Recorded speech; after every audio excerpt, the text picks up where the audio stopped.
5D Mystery School. Welcome back to 5D Mystery School. Let's get into it. So on the last video, we were going over this highly flexible and conductive printed graphene for wireless wearable communications. Now we were talking about like iPhones, Androids, Apple Watches. Now we also know that this technology is being used in the soup. Now, let's say that you are somebody that's unsouped, right? You don't have the soup. Do you still have to worry about graphene? And we also talked about how our nature is pretty much like digital terraformed. Like we have ones and zeros embedded in the very fabric of our nature, and we have code in our DNA. So in a way, other than central intelligence, you have this artificial intelligence that is infusing in nature. So it's like biotech. Now, when it comes to AI, is there a way for AI to be the all-seeing eye? Well, yep, we're here. Smart dust is coming. Are you ready? And this was back in 2018. Imagine a world where wireless devices are as small as a grain of salt. These miniaturized devices have sensors, cameras, and communication mechanisms to transmit the data they collect back to a base in order to process. Well, today you no longer have to imagine it. Micro-electromechanical systems, or MEMS, often called motes, are real, and they very well could be coming to a neighborhood near you. You can just pause to read a little bit more. But you can see here, collect data including acceleration, stress, pressure, humidity, sound, and more. Process data with what amounts to an onboard computer system. Outfitted with miniature sensors, MEMS can detect everything from light to vibrations to temperature. What is reality? Light, vibrations, and temperature. So they can detect everything. And how is the smart dust being spread out through reality, how is it being given to us? Well, it's coming down through chemtrails. You have smart dust and the actual chemtrail sprays that are being sprayed every single day. Since the components that make up these devices are 3D printed as one piece on a commercially available 3D printer, an incredible amount of complexity can be handled, and some previous manufacturer barriers that restricted how small you can make things were overcome. Think of a strand of hair. That's how microscopic these things are now. The potential of smart dust to collect information about any environment in an incredible detail could impact plenty of things in a variety of industries, from safety to compliance to productivity. It's like multiplying the Internet of Things technology millions or billions times over. That part is important because what you have, essentially, you have a real world web. Your body connected to other bodies like a hive mind. How smart dust could spy on your brain. Intelligent dust particles embedded in the brain could form an entirely new form of brain-machine interface, say engineers. And this was from 2013. Just pause to read that first paragraph right there. It's pretty important. They're just explaining to you how you can do real-time monitoring of brain activity using this little device with polymers attached to it. This work is revolutionizing our understanding of the way the brain is structured and behaves. And I personally believe that they're doing this so that they can build a new brain. Google has already came out and said that they are working on building a brain. And Gordy Rose from D-Wave has already said that he's working on creating a soul, but that's a whole nother topic. This comes from MIT Technology Review, and I just want to bring your attention to where it says each particle of neurodust consists of standard CMOS circuits and sensors that measure the electrical activity in neurons nearby. So just so you don't get lost before I move on, they're dropping this from the sky in chemtrails. It's getting on your body, and they're able to monitor your brain activity by using this smart dust. So essentially, every time you leave your house, you're getting smart dust on you, but you don't know because it's microscopic. And it's going to look something like this. You see, you have your free lithium path, you have your graphene, you have your carbon block, your active material, and your blocked lithium path. Just to show you a size comparison, you can see the smart dust on this man's finger, and these are made by Hitachi. You might notice that brand from TVs. They can be sprayed on us and absorbed or taken in foods, drinks, and even injected. The foods and drinks part here is very important because it's already happening, allegedly. And just to show you a diagram of how it works, you can see you have your graphene sheet in the middle here, and then electromagnetic waves are sent out. That is your biometric data, and it's being sent back to the people who are viewing it in real time. So these real-time biometrics can be sent back to a sentient world simulation so that they can act out events in real time and knowing how you will react to those events because they have your data. It's being sponsored by DARPA, and the goal here is to have every single human covered in the smart dust, essentially making you a controllable avatar to the controllers looking to Project 2045, even though I've already went over that a couple of times here. Hope you're listening. This is from DARPA's website. Implantable neural dust enables precise wireless recording of nerve activity. And that's from 2016.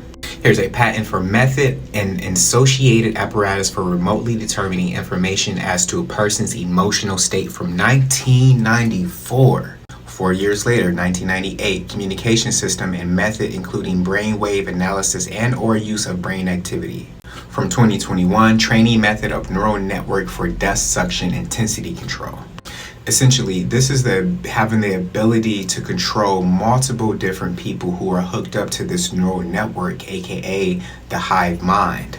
Now, if you are somebody who is plugged in already, you have little computers inside of your body, right? You have this connected system, a wireless system in your body, and you can hook up to people next to you. This is why it's being said that some cell phones can detect if somebody next to you is plugged in, if they have the soup. Now, if you have inside of your nucleus a little microscopic computer, then think of it as if you were in a school and you were using a computer that's hooked up to your school network. Well, you are pretty much somebody who's going to be hooked up to a neural network, and this is how they are able to have people groupthink at the same time because of this hive mind. And a large part of this was done through the Human Genome Project. This project was a voyage of biological discovery led by an international group of researchers looking to comprehensively study all the DNA known as a genome of a select set of organisms. Basically studying the DNA, knowing every aspect, every component to the DNA, how it works and how to program somebody's DNA by getting that special code of your energy, your frequency of your DNA, your light code. If somebody gets your biometric code, then they can alter you as a person. The Human Genome Project was an international scientific research project with the goal of determining the base pairs that make up human DNA and of identifying, mapping, and sequencing all of the genes of the human genome from both a physical and a functional standpoint. And as you can see, the final gapeless assembly was done in January 2022 in the height of funding came from the United States government through the National Institute of Health, the NIH. The head of the NIH is Fauci. So the NIH was funding the Human Genome Project, and the NIH had a large hand in souping up people so they know how the DNA works. Are you following? A patent on your DNA, what the Supreme Court ruling means for you. It's all connected. Can someone else patent your genes? The Supreme Court is scheduled to rule sometime this month on that question. You can pause to read the rest. I have a lot to say, but the last thing I'm going to leave you with for today is, what is CRISPR gene editing? It's editing your DNA. This comes from Investors Business Daily. Can CRISPR and these 3 small biotechs cure 10,000 diseases? Take one wild guess at who's a huge advocate for CRISPR. Investigators also found regions of DNA that were initially thought to have no purpose. These were controversially called junk DNA that does not code protein, but as it turns out, these sequences do have a key purpose in regulating the expressions of genes. Altogether, the better understanding of the human genome has allowed these biotech companies to utilize CRISPR, an acronym for the technology known as clustered regularly interspaced short palindromic repeats. How CRISPR technology works. The process developed at various universities essentially uses specialized strands of DNA that act as molecular scissors. Those scissors are capable of editing other DNA at specific points and allow biotech companies to edit add or remove faulty genes responsible for diseases. That's what they say, but y'all know how they get down. We think CRISPR gene editing is innocuous to a DNA word processor with two functions, find and delete. In addition, scientists are working on a rudimentary paste function allowing CRISPR to insert appropriate DNA code to repair mutations. Right. Oh, interesting. Bill Gates says we need to embrace CRISPR gene editing for global development. Bill Gates has written a wide-ranging article in support of gene editing technologies. Well, in that case, fuck out of here. From GeekWire, why Bill Gates think gene editing and artificial intelligence could save the world. And this was in 2020. Interesting time to release that statement. Bill Gates and 13 other investors poured $120 million into revolutionary gene editing startup. That was in 2015, the same year that the was patented. That's all for today. What I wanted to start off with is just a quick side note. This is from The Guardian, losing their religion, why U.S. churches are on the decline. Now, it's just speaking about how there are a lot of U.S. churches that are closing. Now, does this have anything to do with the deletion of the VMAT2 gene, the God gene? I'll let you decide. Now, quickly, I want to talk about how to protect yourself, how to shield yourself against electromagnetic radiation, against these nanobots, this nanotechnology that's being dropped in the chemtrails. Well, one way to do that is to get yourself some shungite. If you don't know where to find shungite, you can just tap in with my homie Taylor. She has her website, theflowerchildbruja.com, where you can go and grab you some shungite if she's not out of stock. They also have shungite clothing. Get you a back pad, shoulder pad, you get you a hat. Now this is on defendershield.com. I'm not sponsored, I just wanted to show you some options. And you can just see they have a plethora of different items that you can get. Another thing that you can do internally is get yourself some sea moss, because sea moss, what it does is it binds radiation, so it will protect you against the radiation that your skin is absorbing.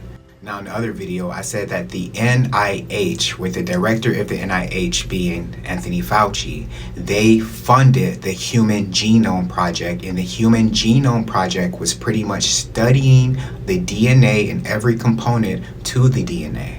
And as you know, the DNA connects to your nervous system, connects to your brain, and so you can see here a patent landscape of brain-machine interface technology from 2021, and this is on the NIH website. It's all connected.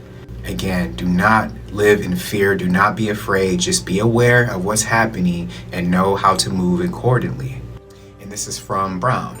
Researchers demonstrate first human use of high bandwidth wireless brain-computer interface.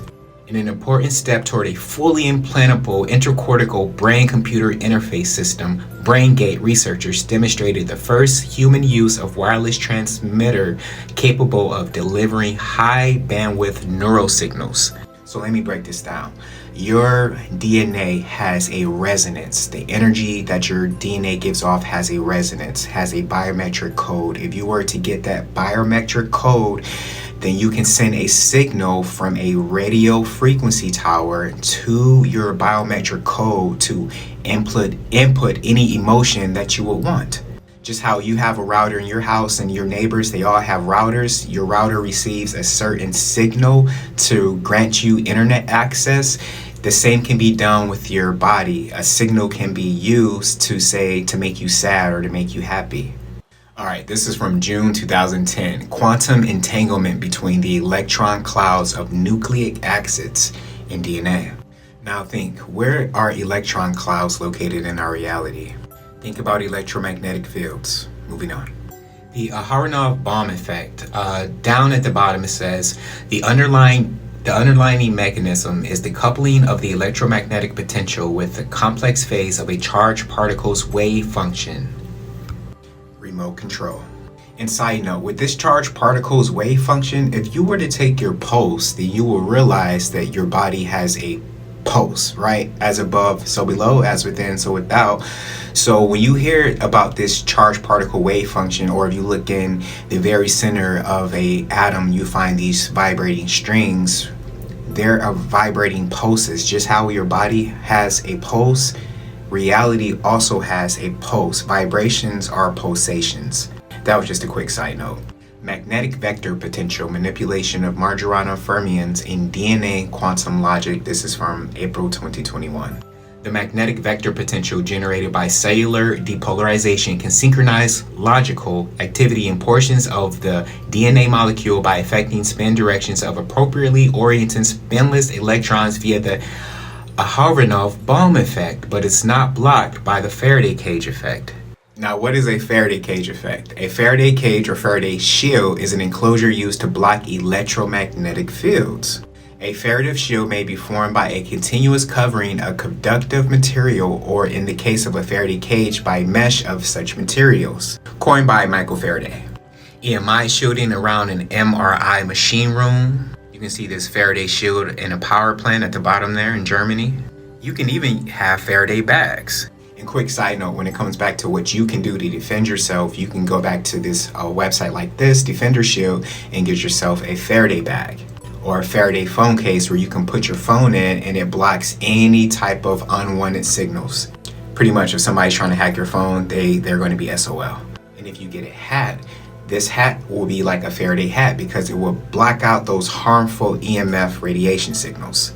And if you really want to make sure that you're secure, you need to be walking outside like this. I ain't saying, but low key I'm saying. And these are dope. I wear this shit every day. But if I see one of y'all with this on tomorrow, I know y'all jocking. But look at it though. That shit's fire. Okay, I went over this before. This comes from Purdue, Synthetic Environment for Analysis Simulations, aka a sentient world simulation.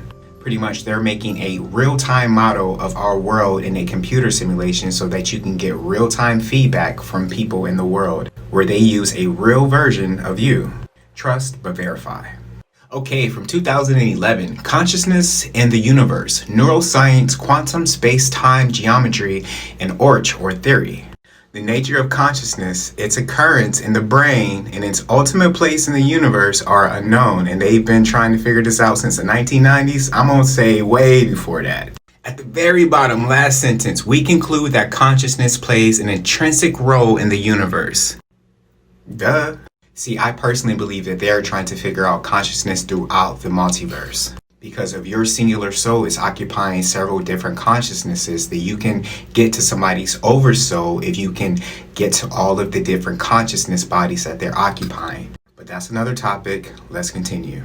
If you're somebody that's a visual learner, you should definitely watch the show The Peripheral because it has a lot to do with what we are saying now with using brain-computer interfaces or just using a modified version of virtual reality where you can literally hop into another reality with a full-blown haptic suit and you can feel everything that's going on in that reality. And they have it in this show to where they have something like smart dust that they hook onto this to monitor your neural activity, and you can see what's happening through the eyes of the person that is hooked up to this neural nanobots.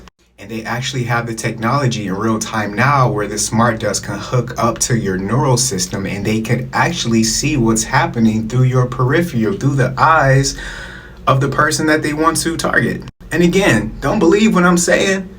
Do your own research and see if what I'm saying is cap. So the last thing I'll leave you with is this article from Medium. This is written by Ken Korczak. Sentient World Simulation, You're in It Now. A powerful sentient computer simulation of billions of people in nations that mirrors reality is up and running and likely tracking your every move. Pause to read. At the bottom it says, the server for this world simulation database that includes your avatar is actually located in Indiana. Purdue, to be exact. The goal of the Sentient World Simulation is to build a synthetic mirror of the real world with automated continuous collaboration with respect to current real-world information such as major events, opinion polls, demographic statistics, economic reports, and shifts in trends. They're not just mapping your neighborhood, not just your city, not your state or country, the entire world. It's a sentient world simulation. As mentioned here, they're trying to map out 8 billion plus people. Pause to read this first paragraph. I think that's pretty significant. I've shown you this before, but with this technology, they can send out nervous system manipulation by electromagnetic fields from monitors, 2001, or subliminal acoustic manipulation of nervous systems. This is from 1997. And this technology is used in a lot of these false flag shootings you're seeing.